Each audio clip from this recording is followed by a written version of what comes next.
नमस्कार, मी वृषाली पाटील बातमीपत्रात आपलं स्वागत करते। या बातमीपत्रात पाहूया 36 जिल्ह्यातल्या 50 महत्त्वाच्या बातम्या। छत्रपती संभाजीनगरात महायुतीच्या तीनही पक्षांचे पदाधिकारी कामाला लागले। पदाधिकाऱ्यांची शहरात प्रचार कार्यालयासाठी जागेची पाहणी। भागवत कराड, संदीपान भुमरे, अतुल सावे आणि सतीश चव्हाणांची उपस्थिती। भाजपचा स्थापना दिवस, नवनीत राणांचा वाढदिवस आणि मोदींचे 400 पारचं स्वप्न पूर्ण होण्यासाठी अमरावतीच्या हनुमानगडीवर उद्या 501 जोडप्यांचं होम हवन। हनुमान चालीसा ट्रस्टच्या वतीने होम हवन कार्यक्रमाचं आयोजन। तर निवडणुकांच्या पार्श्वभूमीवर उदयनराजे भोसलेंनी विद्यार्थ्यांशी संवाद साधला। संवादादरम्यान विद्यार्थ्यांच्या मागणीवर उदयनराजेंनी उडवली कॉलर। अहमदनगरच्या अकोले शहरात महायुतीचा मेळाव्याला मंत्री उदय सामंत, दादा भुसे आणि पालकमंत्री विखे पाटलांची उपस्थिती। विद्यमान खासदार सदाशिव लोखंडे यांच्या प्रचारार्थ मेळावा। लोकसभेत धाराशिवच्या जागेसाठी शिंदे गट आक्रमक भूमिकेत, राष्ट्रवादीला जागा दिल्यास सामूहिक राजीनामा देण्याचा पदाधिकाऱ्यांचा इशारा। सिंधुदुर्गात राणेंच्या मध्यवर्ती कार्यालयाबाहेर मंडपाचं काम सुरू, महायुतीकडून नारायण राणेच उमेदवार असण्याची चर्चा।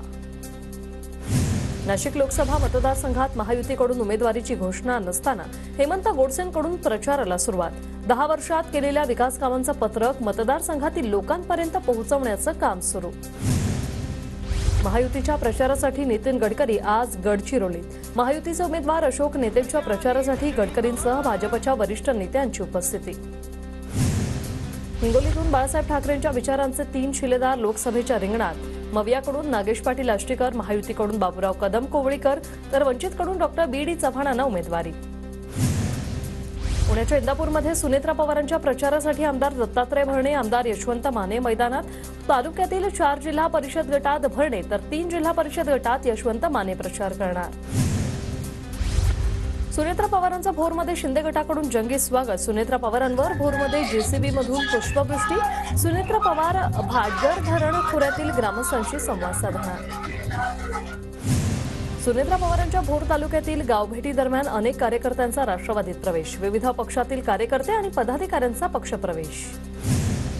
बीडमध्ये भाजपच्या संपर्क कार्यालयाचं पंकजा मुंडेंच्या हस्ते उद्घाटन। खासदार प्रीतम मुंडे यांच्यासह पदाधिकाऱ्यांचीही उपस्थिती।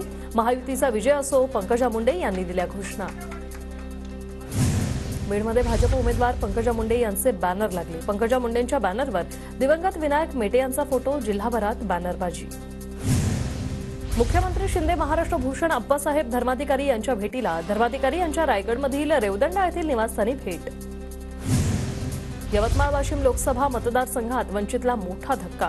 वंचितचे उमेदवार अभिजित राठोड यांचा उमेदवारी अर्ज रद्द। अर्जात त्रुटी असल्यानं अर्ज रद्द। अपुरी कागदपत्र सादर केल्याने महादेव जानकरांचा उमेदवारी अर्ज रद्द करा। परभणीचे पक्ष उमेदवार विठ्ठल कांगणे यांची मागणी। कांगणेंकडून उच्च न्यायालयात जाण्याचा इशारा। वाशिम यवतमाळचे महाविकास आघाडीचे उमेदवार संजय देशमुखांनी प्रचाराला केली सुरुवात। वाशिमच्या पाळेश्वर मंदिरात भगवान पाळेश्वरांचं दर्शन घेऊन प्रचार दौरा सुरू। वंचितला मत केलं की वाया जातं हे लोकांना समजलेलं आहे।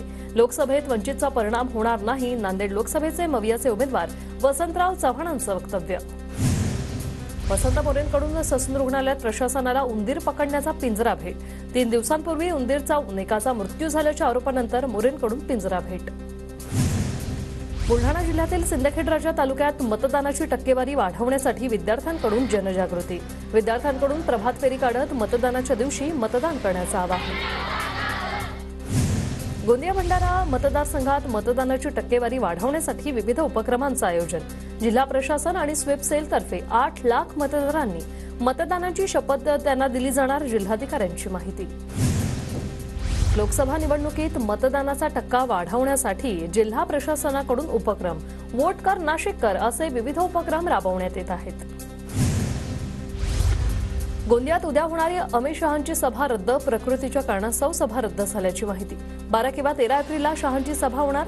प्रदेश प्रवक्ते विश्वास पाठक यांची माहिती।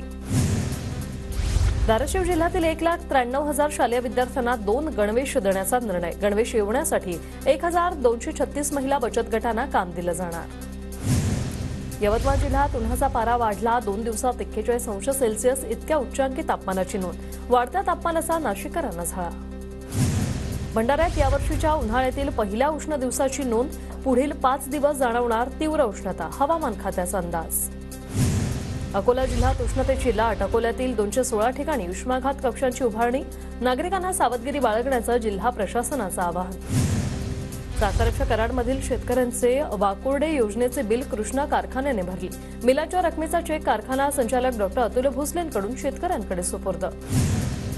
गोंदियात यंदा प्रथमच उद्दिष्टपूर्तीविना शासकीय धान खरेदी बंद, केवळ 80,000 शेतकऱ्यांकडून धान विक्री, तब्बल 15 लाख क्विंटल धान खरेदी कमी, आदिवासी विकास महामंडळालाही फटका. तर नाशिकच्या लासलगावमधील कृषकमधून पहिल्याच दिवशी 28 टन आंबे अमेरिकेला रवाना. हापूससह अल्फान्सो, केशर, बदाम, राजापूर, मल्लिका, हिमायत जातीच्या आंब्यांची मोठी मागणी. कांदा उत्पादक शेतकऱ्यांना काहीसा दिलासा, संयुक्त अरब अमिरातीला आणखी 10,000 टन कांदा निर्यात करण्याचा निर्णय, शेतकऱ्यांना फायदा होणार. नवी मुंबईतील एपीएमसी बाजारात लसणाची आवक कमी झाल्याने दरात वाढ, 150 पट लसूण महाग, तर पुढील काही दिवस लसणाचे भाव वाढत राहणार असल्याची माहिती. नाशिक जिल्ह्यात एप्रिलच्या पहिल्याच आठवड्यात पाणी टंचाई, जिल्ह्यातील 7 तालुक्यांना टँकरने पाणी पुरवठा, गंगापूर धरणात 47% पाणीसाठा शिल्लक.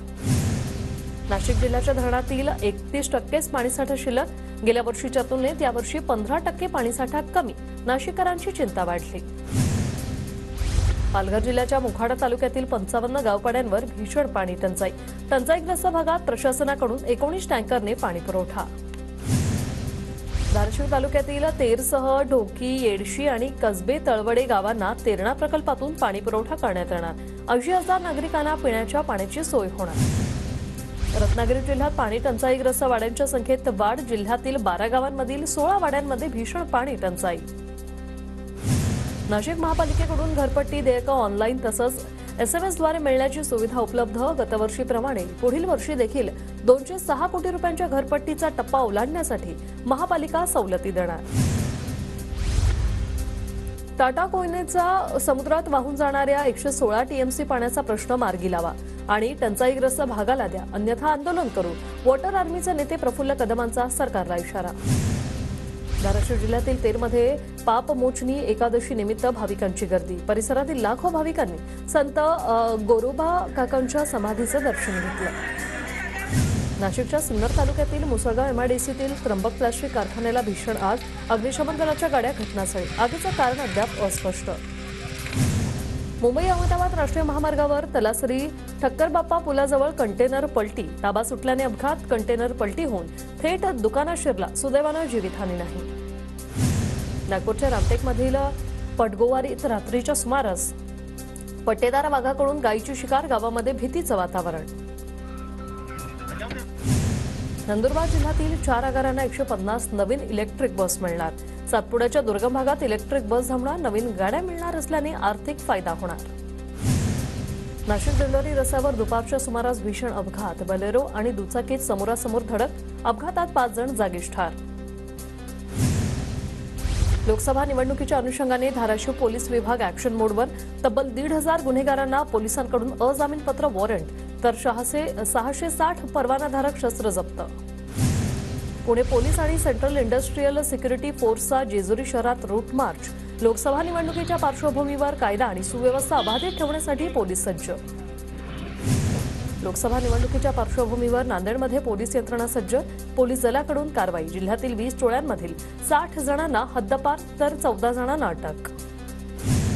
नाशिक शहरात विना हेल्मेट वाहन चालकांवर कारवाई, शहरात दुचाकी चालवणाऱ्या 433 वाहन चालकांवर कारवाई, 16,500 रुपयांची दंडात्मक कारवाई.